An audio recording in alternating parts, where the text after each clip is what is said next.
Okay guys, this is part 2 of Grooming Challengers into Coaches. I'm sorry they're long. This one was probably the one I learned the most from and had the most information.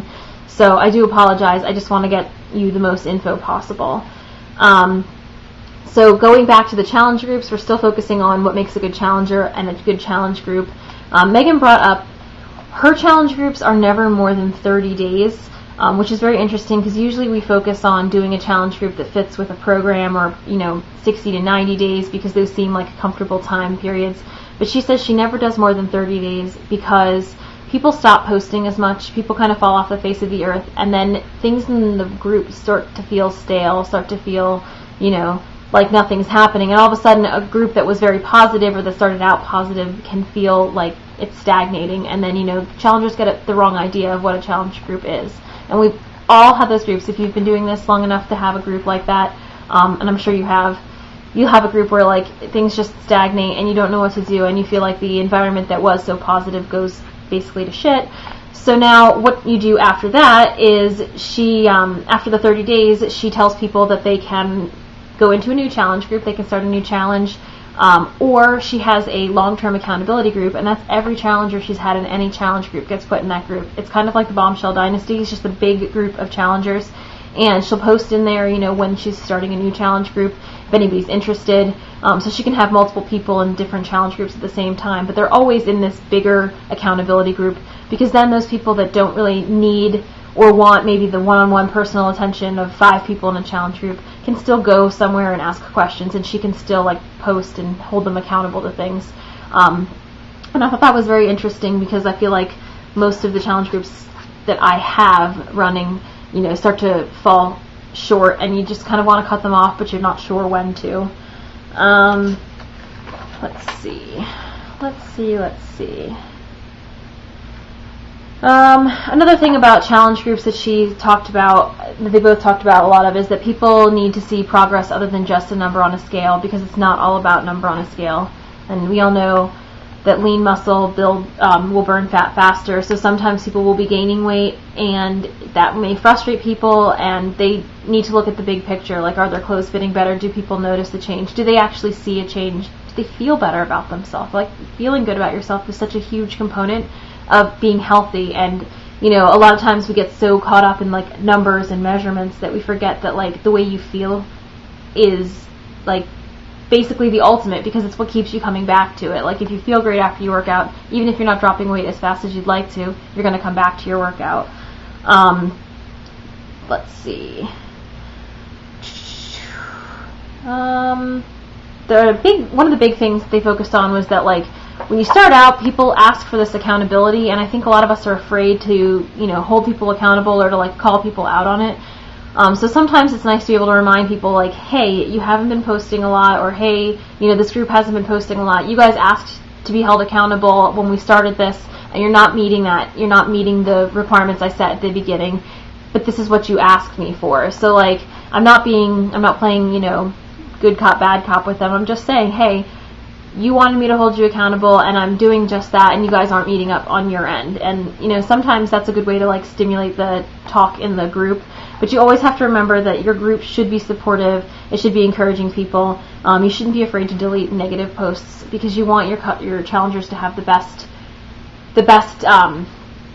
opportunity and the best challenge group that they can have, because eventually people who are excited about being in a challenge group will be excited to be a coach. Let's see. Sorry guys, there's so much stuff about challenge groups, and then they finally turned it into doing the leader things. Okay, so planting the seed. So this is where the crux of it comes in. This is where you start to learn about turning your challengers into coaches. But basically what Meg does is in the last week of her challenge group, she posts in the group the simple question, how many people know 1 or 2 people who could benefit from a group like this? Comment below yes or no. And anybody who comments yes, she sends them a personal message, and she says, have you ever considered being a coach? And if they haven't, or they might be interested, she offers to meet up with them and to talk with them. And both David and Megan said that it's really most important that you talk with a person either on the phone or in person. You can plant the seed or get the idea started in their mind on Facebook or through a personal message, but but you shouldn't be doing all of your recruiting or all of your like question and answering through Facebook, because it's better if it's more personal. They can ask you questions right there. You can give them, your honest opinion. Hey, I was really intimidated when I started this too. And that brings us to what she talks about, which was inviting a strong prospect to become a coach. So you set up a call or a one-on-one meet in person, a coffee shop or whatever, and you want to congratulate them on their success and thank them for being so positive in the group or contributing so much. You want to ask them how they like Shakeology or how they like the program that they're doing, and hopefully they're having a positive experience, and so they're going to be excited about it. You ask how it's impacting their life, how it's impacting the lives of the people around them, either the people that they live with or they work with. Have they noticed the change? Ask if they know others who could benefit from it, and then if they'd ever considered being a coach. And you can give them the reasons why you think they'd be a good coach. And those reasons shouldn't be like a canned list of, you're so good, you're so smart, you're so funny. It should be like tailored to the person. You always offer such great support. It's so nice to see you like in group every day. Like, you're motivating. Your success has been like, it's motivated me. Whatever it is that you think would make them a good coach, like, definitely highlight that, because we all like to hear what is best about us. Explain that they already do most of the things that a coach does. If you have a good challenger in a group, they are probably already posting a lot and encouraging others, and that's pretty much what we do anyways. So tell them that it's not any more difficult than that, and help them to overcome their doubts and their hesitations, because we all had doubts and hesitations when we started. I know I did. Not nobody, but most of us didn't go into this being like, this is going to be the easiest thing ever, it's going to be so much fun, it's going to be great. Most of us are probably like, holy God, look at all this training. I don't understand anything about this. How am I supposed to get challengers? How am I, so be honest up front. I've been telling this to people. I didn't think I could do it at the beginning. Like, my coach approached me a couple times and said she thought I'd be good at it, but I wasn't really sure.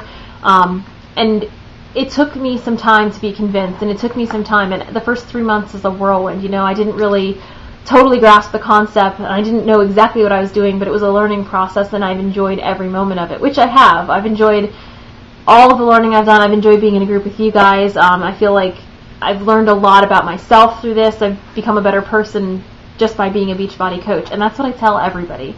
So I've been already applying these skills that I learned in Summit to my own inviting, to either be a challenger or to be a coach. And it's a lot more natural when you're just honest about why you were hesitant in the beginning, or I think I touched on it in another one of my videos, but basically just saying, I don't know, but for me, I learned this, this, and this. I don't know about you, but I know that I didn't have a lot of time, and my coach Caitlin told me, if I don't have a lot of time, I can give it an hour every day or 20 minutes a day, whatever I can commit to. And that definitely put my mind at ease. I don't have 4 hours a day to commit to it, but if I can, do an hour a day, okay. And, now I commit 4 hours a day to it, but back then I didn't think it was possible. So, just assuage everyone's fears. Don't blow off someone's fears, or tell them that, why they're hesitant. Don't tell them that they're stupid for what they're fearing, because you won't gain any good coaches that way. Be a good coach. Convince them, that they can do it, that they're already doing it, and just basically be the good example, because people will follow whatever example you set. So if you're good at being a coach, if you're positive and motivating, even if it takes you 10 years to get 10 coaches, you can do it. I think that's all I have. I think my last video was way better, so I apologize. It just won't fit onto YouTube, but I hope that if you have any questions, you can just ask me, and I will be happy to answer them. Alright, sorry it was so long, guys. Have a good one.